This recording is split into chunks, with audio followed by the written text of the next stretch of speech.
Olá, meus amigos, muito bom dia. Sou o Dr. Antônio Martins Faria, sou contador, sou advogado, moro aqui em Santa Cruz do Capibaribe. Hoje são 14 de novembro de 2025.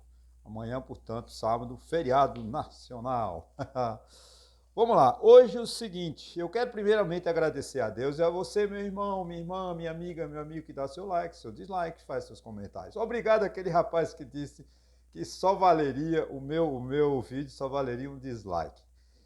Muito obrigado, viu, meu amigo? As suas críticas, eu não concordo com nada do que você falou, mas respeito muito, viu? Se o senhor não gostou, eu tenho todo o direito. Agora, se o senhor não pode, se fosse o senhor, eu procuraria melhorar a minha condição humana, como ser humano.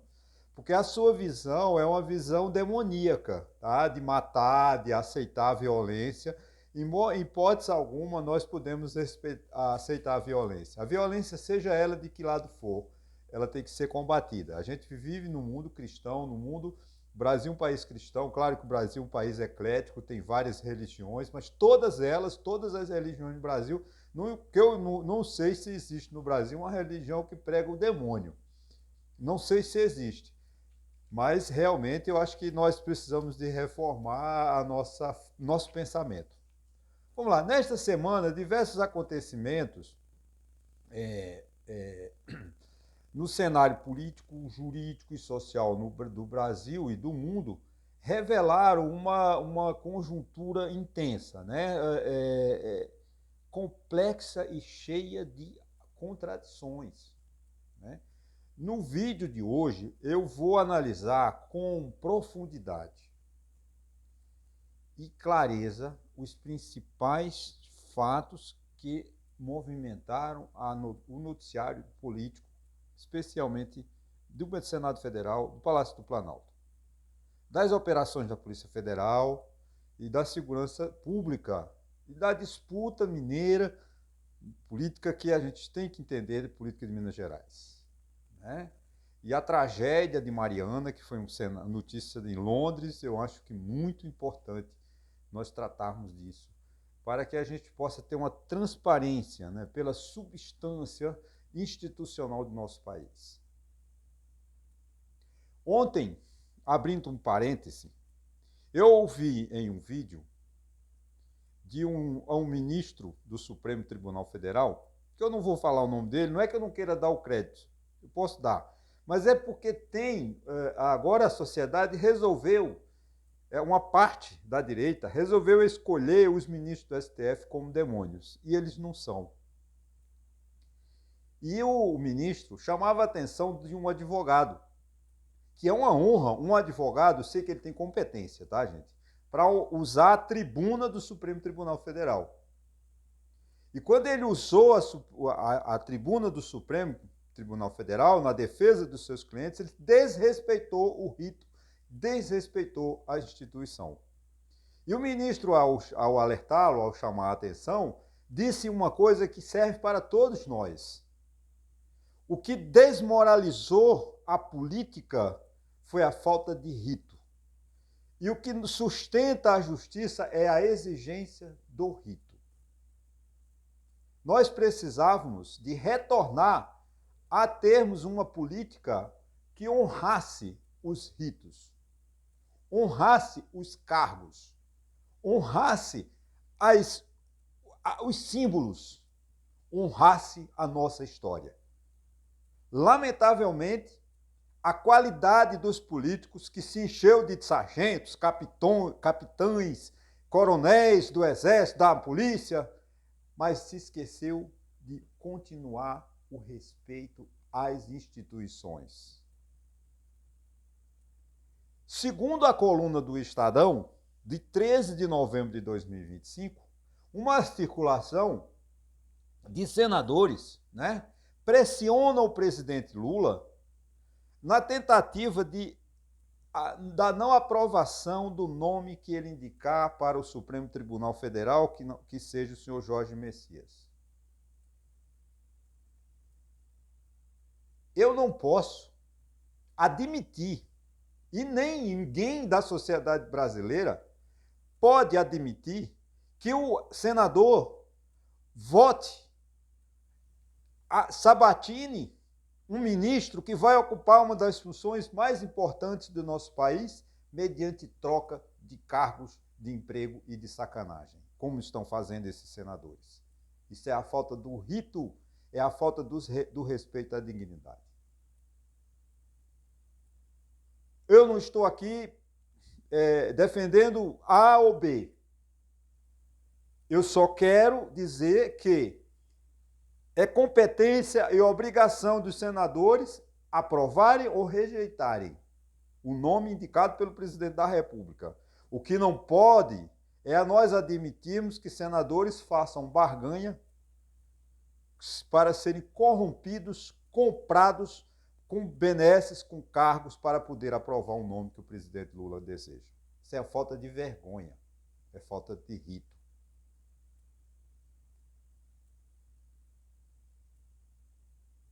Esse efeito, essa falta de vergonha dos senadores, exigindo do presidente Lula, colocando a faca no pescoço do presidente do Executivo Nacional, é em consequência o seguinte: eles não querem que lá no Supremo se coloque um novo Flávio Dino. Porque o ministro Flávio Dino está cobrando dos senadores e dos deputados a honestidade, a aplicação da lei quando se trata das emendas parlamentares. Mais de 90 organizações, ONGs, serão fiscalizadas, prefeituras, por causa do desvio das verbas dos parlamentares. Ou seja, senadores e deputados não querem honestidade no Supremo Tribunal Federal porque afeta a sua desonestidade. Isso é um absurdo. Político não pode roubar, político não pode desviar recursos do povo. O dinheiro do Congresso Nacional, do orçamento público é do povo, é do sofrido povo brasileiro.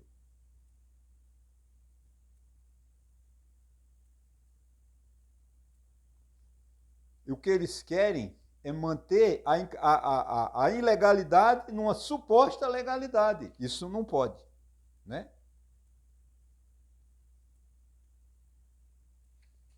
Abrindo parênteses aqui, eu vou pedir desculpas, pedir vênias, não estou acusando, não é o meu propósito acusar.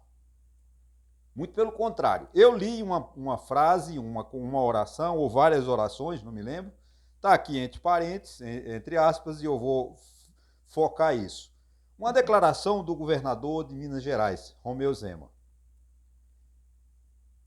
Ele diz o seguinte, Romeu Zema diz o seguinte, né? A afirmação seria, peraí, eu tenho que achar. Quando se vai atrás, abro aspas, para o governador Romeu Zema, quando se vai atrás do crime organizado, você resolve problema social, que são as perdas de vidas de jovens, como ocorreu no Rio de Janeiro. Isso quer dizer que, para o governador de Minas Gerais, matar pobres, pretos e favelados é cumprir o programa social? Pelo menos eu acredito que essa frase está fora de contexto. Mas se essa frase, como eu entendi, quer dizer o seguinte: para se resolver problemas sociais, tem que mandar a polícia para o morro matar pobre. Isso é um discurso falso, um discurso hipócrita, um discurso que não aceita. Eu não estou acusando o governador de Minas, que é a vergonha de Minas Gerais, porque nunca teve um governo mais medíocre, mais fraco culturalmente do que Romeu Zema. Romeu Zema envergonha Minas, mas não estou acusando. E eu estou citando que isso está na coluna do Estadão. Eu acredito que foi de uma frase de efeito, fora de efeito, mas o que eu entendi, o que eu interpretei é que ele aceita matar pobres para resolver os problemas sociais. É claro que esse é um discurso da direita, né? Basta você ver a questão de Donald Trump e Erdogan lá na Síria e assim sucessivamente. Eles saem matando os pobres, suspende pagamento, porque ele não gosta de pobre, extradita pobre porque o governo de Donald Trump não gosta de pobre. E o pensamento da direita realmente é esse: pobre é um problema, eles têm que eliminar os pobres, né? Isso, infelizmente, é o meu pensamento e não abro mão, porque não sou eu que digo. A direita não aceita o pobre, a direita acha que o Estado pequeno se regula por si, que não é o Estado social, não dá mais para nós abrirmos mão do social Estado, né? né? Derrete. O nome é sugestivo, eu achei legal esse nome. A crise envolvendo o projeto de antifacção ganhou novos contornos, né? De acordo com a reportagem da Raquel Landim, e do UOL e do Estadão, o presidente da Câmara, Hugo Mota, e o Derrite, né, que é ex-secretário, né, por enquanto ele renunciou ao cargo, secretário de Segurança Pública de São Paulo e deputado federal, foram ao Supremo Tribunal Federal encontrar-se com dois ministros. Não vou citar o nome, como eu falei, porque tem, na opinião, uma tentativa de desmoralização do Supremo e eu não aceito. E saíram de lá convencidos da inconstitucionalidade, porque de fato né, é inconstitucional, o projeto do Derrite é inconstitucional, e ele já está na quarta versão e não mudou de ideia. Né? Então, os governadores da direita, né, pediram a prorrogação de 30 dias para poder estudar melhor esse projeto. Mas o presidente da Câmara insiste e manteve essa votação para terça-feira. Né? Porque o que o Derrite está fazendo é desrespeitando a Constituição, tudo que dá de errado nesse projeto. Porque você comparar ou igualar crime, organização como o nosso aqui no Brasil, organização criminosa com ato terrorista, você nunca. Terrorismo, desculpa, o YouTube não gosta que a gente fale essas frases, né? Mas eu já falei, tomara que o YouTube me perdoe. Só vai prejudicar o país, né? Mas não vai mudar em nada. Acho que o combate ao crime tem que ser uma junção. Por exemplo, um erro que houve foi que o governador de São Paulo, o governador de Goiás, o governador de Minas, o governador do Rio, se reuniram só 5 ou 6 governadores. O governador do Paraná, só os governadores de direita. Mas isso tem que chamar os 27 governadores para discutir os problemas. Porque a falta de segurança não é só em São Paulo e Rio, é em todo o estado, em todo o país. Né? O tema é grave. Né? Pois um aumento, a gente sabe que há um aumento expressivo da violência e de facções criminosas. Né? Por isso é que o presidente Lula marcou uma reunião com todos os ministros para discutir esse problema. Né? Diante da última pesquisa, que o presidente Lula caiu um pouco, exatamente por questões de segurança pública, que o povo está cansado de viver, né? São, como eu disse, 50 milhões de pessoas, eu falei outro dia, vivem sob o domínio do crime organizado. Isso é muito triste. O Estado perdeu o controle, né, de discutir os verdadeiros problemas. Enquanto isso, né? Meu Deus.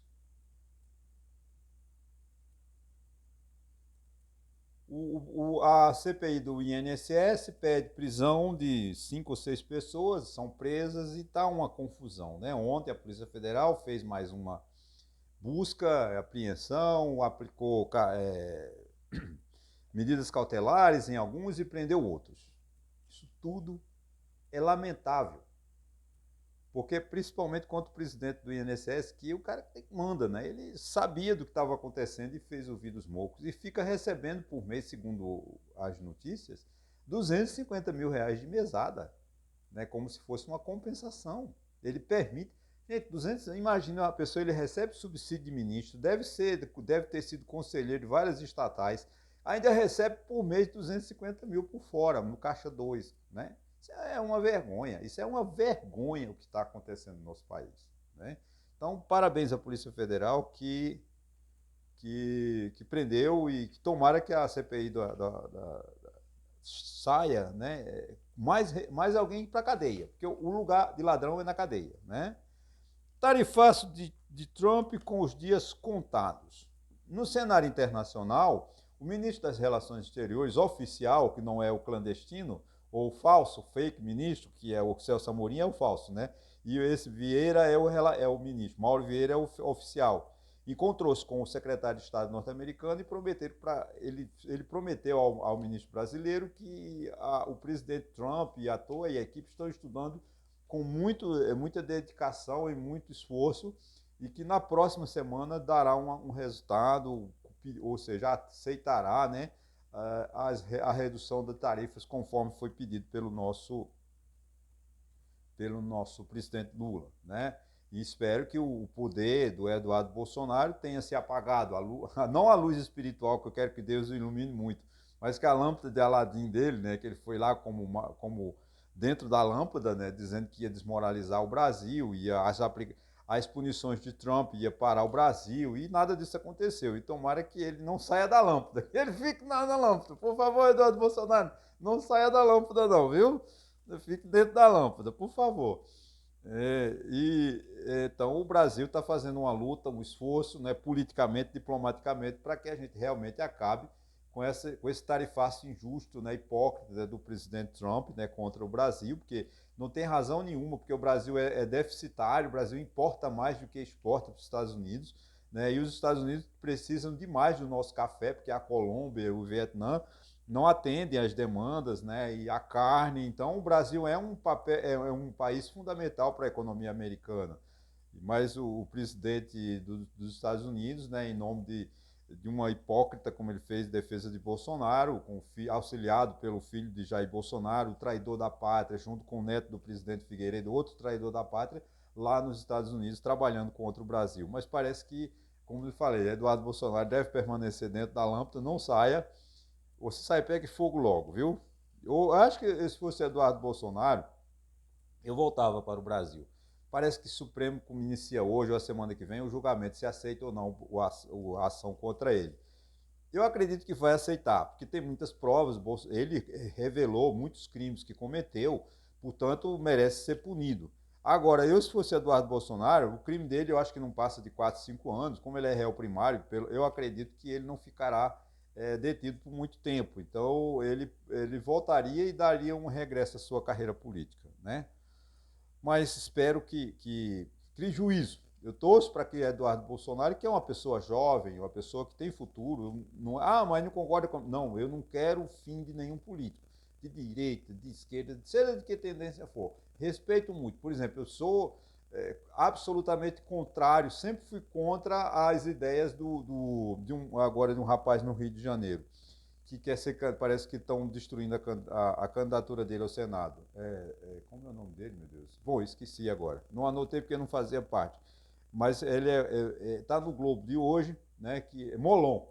Eu sou fã do Molon. Ele é do PT, radical, mas eu não concordo com nada do que ele fala. Mas é um político jovem e eu respeito e torço para que ele seja bem sucedido. Da mesma forma, eu também torço para que o filho de Jair Bolsonaro perca essa arrogância, essa ignorância, estude para que ele possa pensar melhor politicamente. O radicalismo dele não trouxe resultado nenhum, né? O país está indo, as punições não estão trazendo os efeitos que ele imaginava, então ele está estragando a carreira política dele. Eu torço que ele volte, cumpra a pena se for condenado, que eu acho que não sei se o STF vai aceitar ou não a denúncia, e ele continue sua carreira política. Herde a herança do pai, a lógica da vida é que o pai se afaste da política, porque ele foi condenado a 27 anos de cadeia, ele não pode mais disputar política quando ele sair, ele vai ficar uns 5 ou 6 anos preso, eu acredito, não vai ficar esse tempo todo.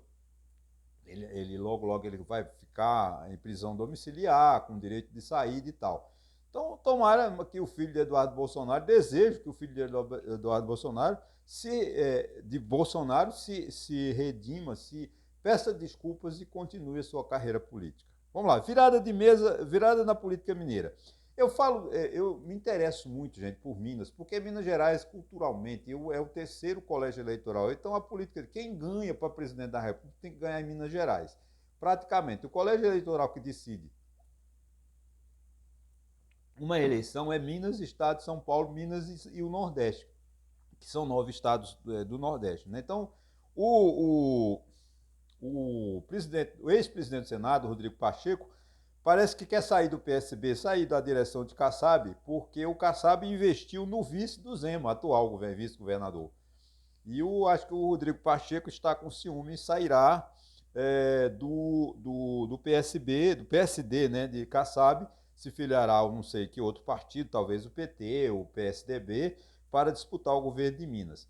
caso ele não seja indicado para o STF, porque é uma excelente escolha se assim, o Lula assim o fizesse, mas o presidente Lula precisa de compor um palanque em Minas, e acho que o Rodrigo Pacheco é um pontapé inicial para o presidente Lula ganhar fazer a campanha em 2026. Então, fica aqui a notícia que em Minas o governador, o senador, né, Rodrigo Pacheco, pode sair do PSDB, porque o Kassab está dando muita importância ao vice, ao Matheus Simões, que é o vice-governador da atual vergonha de Minas, Romeu Zema. Tragédia de Mariana. Todo mundo lembra daquela tragédia quando a barragem de Rejeito, né, é, rompeu-se, matando muitas pessoas, levando ao Rio Doce, se eu não me engano, a destruição ecologicamente, né? Então, uma decisão da Corte de Londres, né, tragédia mineira, diz assim, no campo jurídico internacional, a justiça britânica reconheceu e responsabilizou a mineradora BHP pela tragédia de Mariana em 2015. O rompimento da barragem destruiu comunidades, né, inteiras, tirou vidas, devastou e atingiu, inclusive, áreas do Espírito Santo. A decisão, né, decorre de uma ação de 36 bilhões de libras, é dinheiro pra caramba, movida por mais de 620 mil pessoas. A maior ação coletiva da história do Reino Unido, ou seja, a história da Inglaterra, né?